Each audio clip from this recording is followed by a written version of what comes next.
มาอยู่พี่บ่คิดฮอดเมียนะบ่พอก็อยู่ไสธรรมดาเด้แต่ว่าเฮาสิไปลิ้นรถบ่ก็คิดอยู่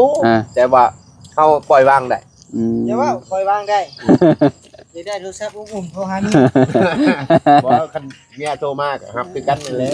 โทรมันจะกินแล้วของกินพอนี่เมียมีอยู่บ่โทรศัพท์บ่แม่นแน่นี่โอ้นี่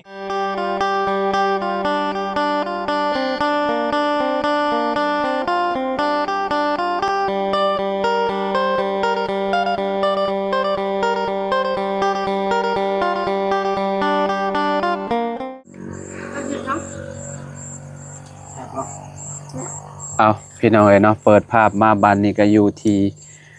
เฮือนน้องสายฟ้าคือเก่าพี่น้องเนาะตอนค่ำพี่น้องยังบ่ได้กลับอยู่พี่น้องเอ้ยเนาะน้อยหนึ่งเด้อสบายดีเด้อเนาะพ่อยาวกับน้องสายฟ้ากำลังนั่งกินข้าวอยู่พี่น้องเอ้ยเนาะเตรียมข้าวเจ้ามาฝากโดยพอบ้าวกับตัวอื่นนี่โอ้คักแล้วเนาะสบายเลยเนาะทางนี้น้องนิวพี่น้องเอ้ยเนาะสบายดีเด้อน้องเด้อเนาะมื้อนี้เนี่ยขออาศัยเมื่อน้ำน้องนิวแหละพี่น้องเอ้ยเนาะเพราะว่าโอ้ขับรถจักรมาก็ค่อนข้างที่ไกลพอสมควรอยู่พี่น้องเนาะเพราะว่าบ้านอาจารย์กับป๊อเตะรักษาหมวดแม่นประมาณจักกิโลเด้เนาะจากพี่ไปบ้านอ้ายเนาะนิวแต่เนี่ย60มาบ้านเฮาโอ้ประมาณชาวลักมันเกือบ80อ่ะเกือบ80กิโล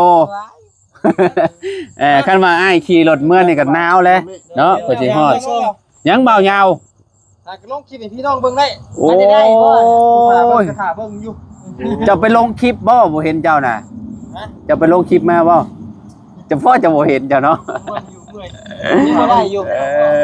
พี่น้อยเนาะพาเบิ่งข่อยนี่แล้วเห็นบ่ต้องขึ้นหลังคาโดยเห็นบ่ต้องขึ้นหลังคายังพอพื้นเบิ่งเด้อ FC ตัวยงได้อันพอยาวนี่ก็ได้พี่น้อยเนาะเบิ่งทีมงานชุมเฮาตลอดพี่น้อยเนาะบ่ได้เบิ่งนอนบ่รับได้เว้ยบ่ได้เบิ่งนอนบ่รับเนาะต้องได้เบิ่งแล้วมื้อเช้ามาเนี่ย3 โมงก็ต้องได้เบิ่งแหละโอ้โดยอาหารการกินก็เนาะพี่น้องเอ้ยเนาะธรรมดาข้าวเจ้าโอ้กินนอนรับง่ายอยู่มันบดง่ายอยู่ข้าวเจ้านี่เนาะแต่ก็มีหยังอันนั้นป่นแมงดาโอ้หลายเมนูอยู่ข้าวเนาะแซ่บบ่นี่แซ่อ้ายนะอ้ายยังบ่มาบ่อ๋อพี่น้องเอ้ย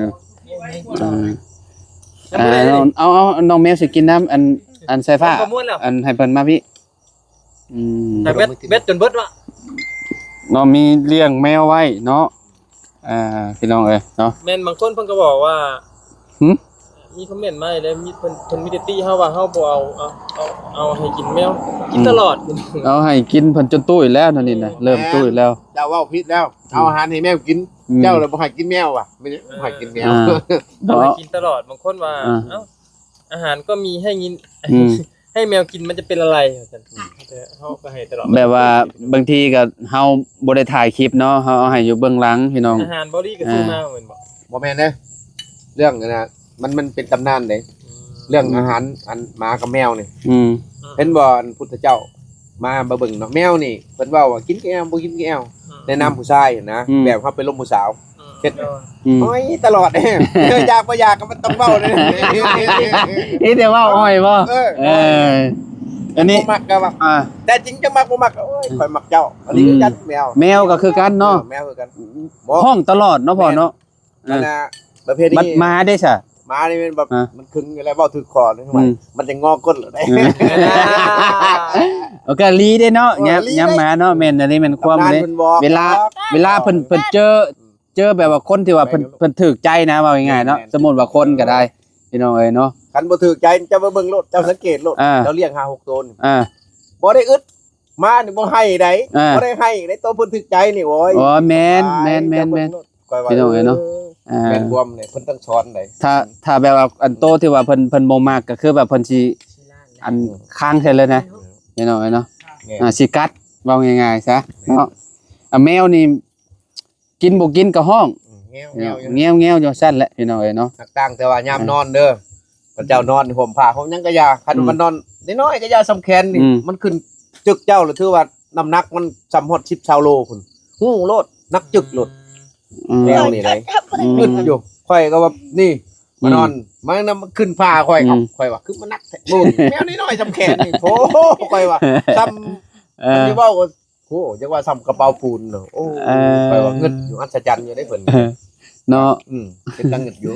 โอ้ตอนมื้อนั่นคือว่าโตบ่ได้ใหญ่ปานนี้บ่ยาว บ่แม่นทรงโตบ่ อันนี้ ฮะมื้อที่ว่าโอ้มีสองโตบ่ มี2ตัวแต่ว่านี่ตะกี้ก็จะจอยประมาณเล็ก โตที่ว่าเจ้าอันนั้นมื้อนั้นน่ะมองเจ้าปอกหน่อไม้อยู่อันนั้นบ่คนละโตบ่ อันนี้แหละ ตัวนี้บ่ จะเล่า เข้า เอ ไปเลย โดย จะเล่า แม่เมาลี่แม่กินข้าว เนาะ โอ้ยเนาะ โอลี่อันนี้เมียตัวยิงโบคุณแพง ใช่อีกตัวหนึงได้ฮะ ตัวหนึ่งเสียแหละ สวัสดีเด้อ โอ้โดย ได้ยังกินนี่ครับเนี่ยนี่ปลาบ่นี่ แมงดา แมงดาก็คักแล้วเนาะ โอ้คักเลยกินเวลาพอมีหุ้ย แต่ว่าโอ้หอมเลยแมงดานี่ กินได้อยู่แช่ตันหรอก อาบน้ำแล้วบ่อาบน้ำแล้ว มีน้ำอาบ บ่อาบ สร้างกระปวงไปห้ามน้ำเลย อืม บ่ได้ห้ามมาแล้วบ่ได้ถือกระทังไป มันบ่มีบ่ดีจะไปซื้อนะถามแล้วบ่มีหันหนึ่ง บ่มีที่แป้งเอาเนาะมีดึงขึ้นไปเลยแป้งอันนั้นเอา วาวบ่ จะแปลงเป็นบ่ซะ เดี๋ยวแป้งใหม่งั้นเฮาตัดอันนั้นมันน้อยมันใหญ่โพดนะมื้อวานนี่ มันน ตัวข่อยเฮ็ดให้หั่นคือว่ามาใส่เบิ่งแล้วเฮาสูบเบิ่ง ถ้าน้ำมันอยู่แล้วก็คือแบบมันก็คืนนะ เพราะมันเป็นหู้แหละยันสงสัยว่าเฮาตัดอันนั้นชิมมันกายโพดหั่นนะ ของเก่ามันค่อยมาแทกกับพอดีรถกวดน้ำมันนี่ขอบผมน้ำค่อยบ้องไว้ทางแน่เลยเพราะว่าสิดึงอยู่ผู้เดียว โอ้ดึงหลายคนก็ได้ ดึงขึ้นมาแล้วหันแทนแล้วเฮาลองเบิ่งบัดเฮาลองของมาใส่เนาะมาใส่บ่ใส่อยู่ถึงมันบ่ได้ใส่จุดใจกลางของมันหั่นนะเฮาเบิ่งแบบเบิ่งกัทะลุของมันครับคันสมัยนี้มันสบายเฮาเข้าอยู่ใน YouTube คันเฮาบ่เป็นเฮาเบิ่งว่าวิธีการที่ว่าสูบน้ำใส่แบบสูบน้ำบาดาลนั่นมันสิเขียนบอกว่าระบบนั้นระบบนี้เฮาจะง่ายนะแบบก็เฮาแปลงดอกแปลงใดนั่นแหละแบบเฮาเฮ็ดอะไรอันหนึง เฮ็ดให้เด้อซะเพิ่น คันบ่เชื่อแหละเจ้ายามอึ้งห้องนี่เจ้าถือรถ YouTube คือข่อยไปแล้วก็พ้นตกเช้าในเด็กน้อยใส่พยางจะเปิดคลิปพวกว้ากแหลกว้ากแหลกได้2-3ตัวจนมันเต้นมาเปิดเสียง YouTube ไว้โลด มันหลังมาเสียงอึ้ง แม่นเสียงอึ้ง เด้ มันก็มาแหละแม่นแหละ ตอนนั้นมันเปิดเสียงแมงช้อนบ่แม่นบ่เที่ยงตัวแมงช้อนก็อึ้งนี่เฮา แม่นมันมาอยู่แล้ว ก็มาคือกัน เอา ไปกินลีด เอาน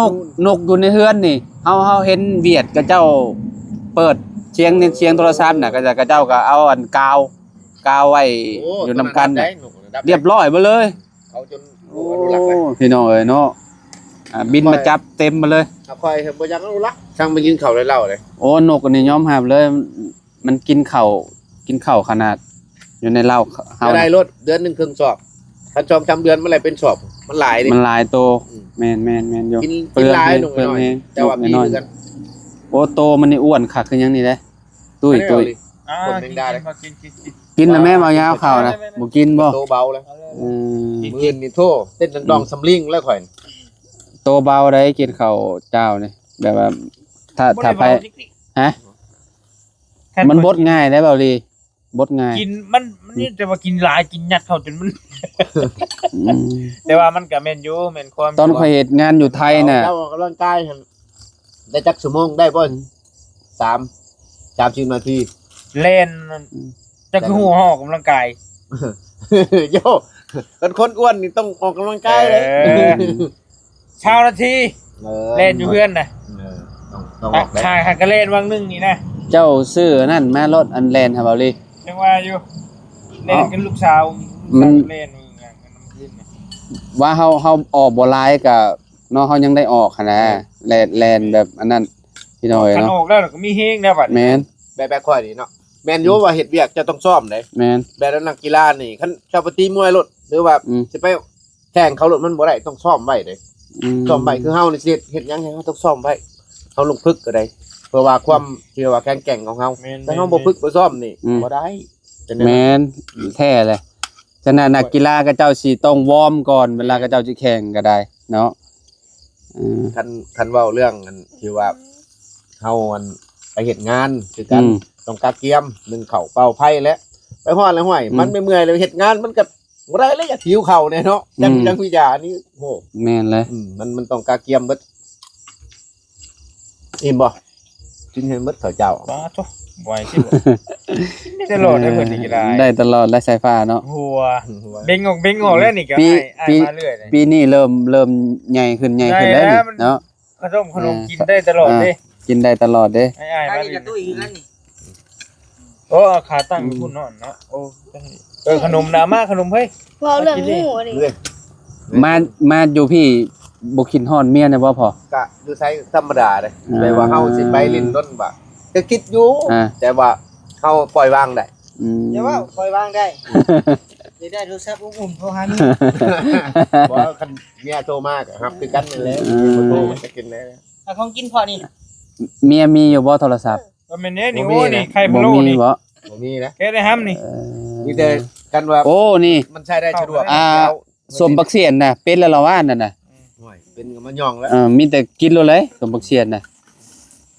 หิวได้ทางนี้กัน โอ้หิวแล้วจัดแล้วน้องนิว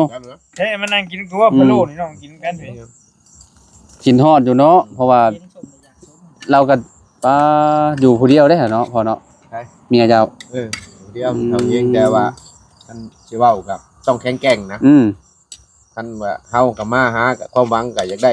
บอลอยู่บนเช่านั่นแหละ โดย เฮาก็เว้า เรากำลังก่อเฮือนเราได้เห็นบ่ ขอบคุณเฮาที่เฮาคันนี้ได้ เห็น ค่อยมา เห็น เอาเม็ดสิมาโลเล่ได้บ่เอ้ยเฮาไปก็เด้อนั่นนี่ได้ แต่ว่าเรื่องยากนี่ยากเบิดอยู่ใส่กันยาก เนาะอยู่ใส่กันยากเป็นความหั่นแหละ คันเฮาบ่ปล่อยวางก็บ่ได้คือว่า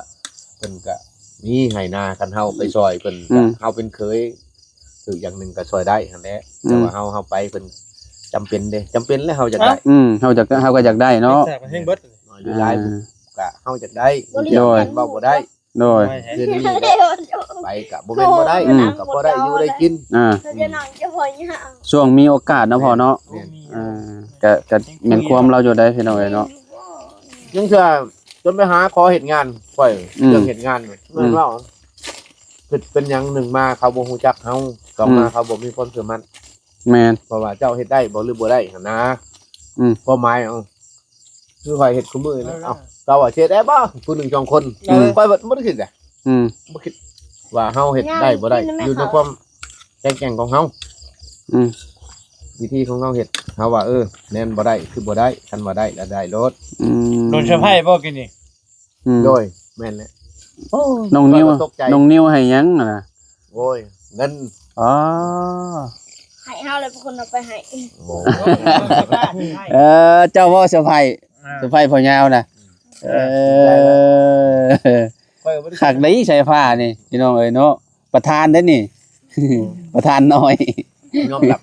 หนึ่งมาเนาะเพิ่นเฮ็ดงานเฮ็ดนี่ เลย เพิ่นบอกเบิดคือสร้างนี่แล้วตอนนั้นนี่เพิ่นต้องคนคั่วนะต้องรู้จักมาบอกแล้วนะ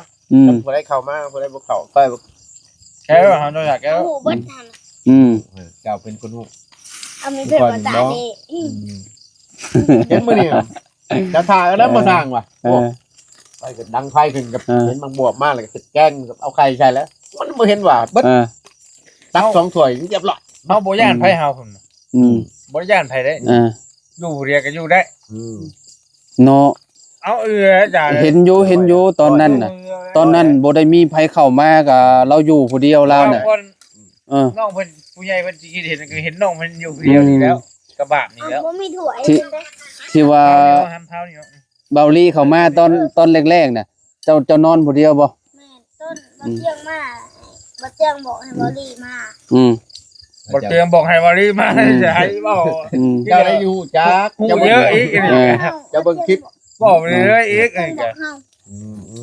นี่บอกทีก็บ่เห็นฮู้บ่เก็บ แง่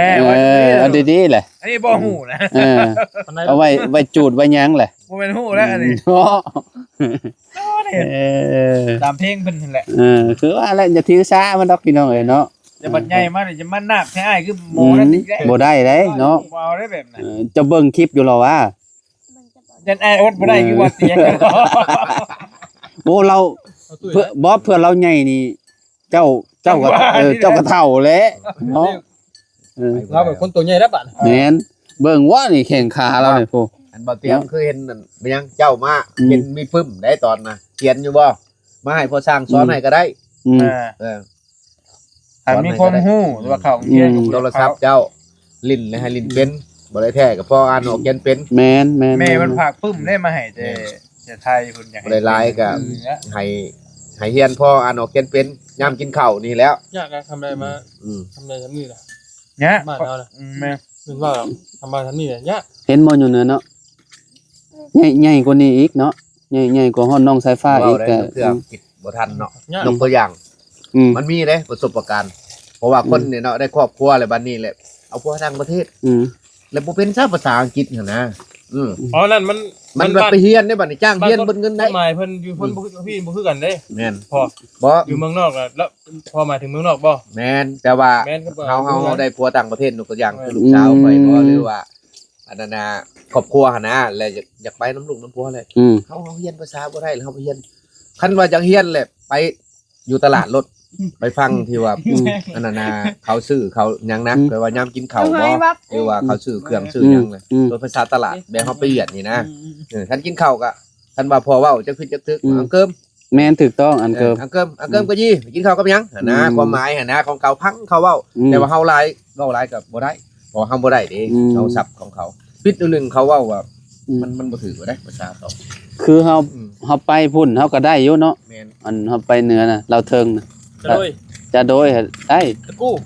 ตะกูก็คือนางมายึง ตะเบินจะตะเบินแจง เออ ไปยัง บ่มีเงินบ่มีคำ แจก บ่ว่ายาว เขาบอกดีนะกว่า เออ ไป เจ้าไปเหนือได้เลยกับเขตแต่ละเขต อืม คือกันบอกว่า บ่คือได้พอบ่คือบ่ เพชรนี่ว่าได้นำเพชรแถวเหนือ เตี้ยว เดียวบัดเท่านี้ได้ อืม เตี้ยวคือกัน อืม แต่ว่ามันสิมีบางคำที่บ่คือ อ กั ยู่ น ด้านใต้จะเด็บ โอ้ อยู่นี่จะด้วย อืม อยู่แล้วใต้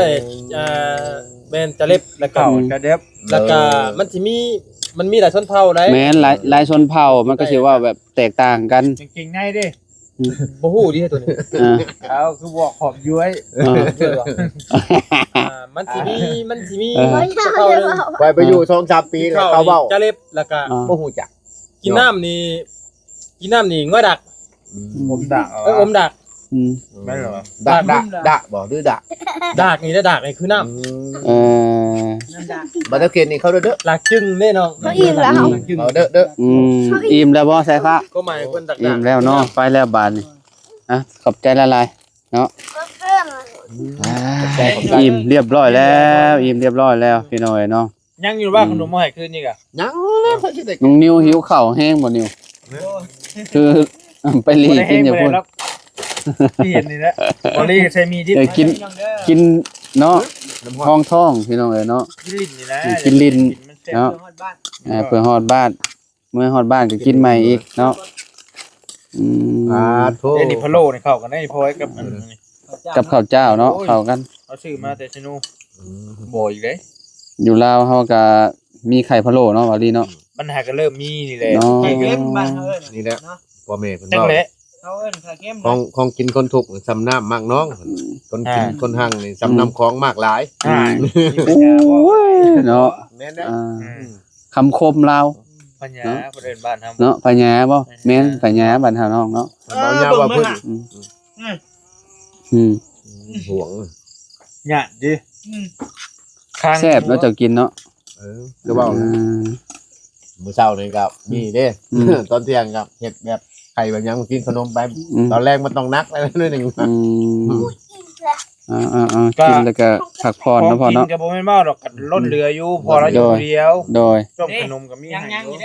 บ่หลายคนก็ไม่เอาย่อง อ่า ทำธรรมดาปกติก็เพราะว่านั่นนี่เนาะก็ บุรี แม่นว่าสิเว้า บุรี นั่นนี่ อ่ะ โอ้คุณจะให้พอเรากินรส อิ่ม ผูกข้าวเจ้าก็ยังอยู่ บ่จนหลายเห็นสร้างให้แต่ละคนนี่กินบ่เป็นไรหรอกน่ากินนะ อืม บ่ได้เน้นไปเลยกินโบราณปานใดพี่สร้างเขาลุงอายก็กินบ่ได้ว่าจบมันเจ็บแม่ กิน น่ากินข้าวน้ำเพิ่นนะ บ่จบบ่เจ็บไปแล้วก็ยาเนาะ โอ้ยผมเฮ็ดเวียกนะเฮาผู้บ่ได้เฮ็ดเวียกกินหลายกว่า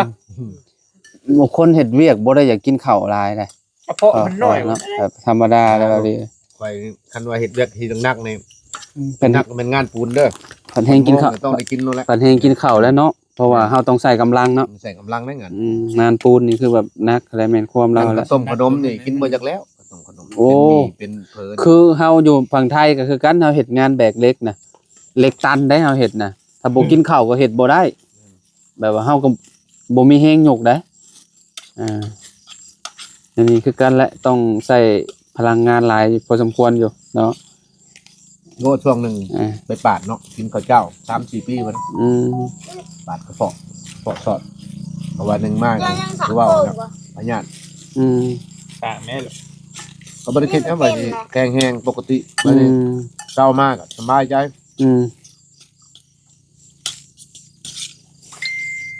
นับประทานเนี่ย ทานเนี่ย ทำยาว เรียบร้อยแล้วพี่น้องเอ้ยเนาะเอ้าดับไฟแล้วบัดนี้ไฟฟ้าเฮ็ดหยังบัดนี้ ค่อยลูกค่อยๆอย่าพลาดใจเย็น ใจเย็นใจเย็นใจเย็น แม่ผู้คนบอกว่าทาน เฮ็ดเฮ็ดหยังละบาดนี่ เจ็บเดียว ดีๆได้ฮะดับเบิดแล้วบาดนี่ ไปช็อตแม่ลูกล่ะ ไฟช็อตได้ ก็ได้เอาลงต่ำเลยนะเสียบอยู่ต่ำก็ได้นะ เจ็บจะเยียบ เอาลง ไปเหยียบมัน เอาลงลิ้นกับไฟบ่แม่นว่าอันใดบ่แม่นของลิ้นเด้อฮะ ไฟเลยฮะ มื้อนี้ฝนตกก็ซ่าก็ควายก็ยังขึ้นอยู่สุดยอดมันสด มันคือลิ้นกับหมูจะได้หันกันนะมันจะมวนคือลิ้นกับหมูจะได้ลิ้นไป พอจะเฮ็ดมันใส่ฟ้า จะบอกให้ มีแต่เสียบรถน่ะ ข้างอ้อยได้ เสียบมีบรรยากาศหลาย 2-3 คืนได้พวกเฮาคืนก็บ่ได้บ่แม่นฟังเพลงเบาลี่ก็ จังน้อยนี่แน่นี่ แต่ว่าหมูสิมาป้าได้บ่จบ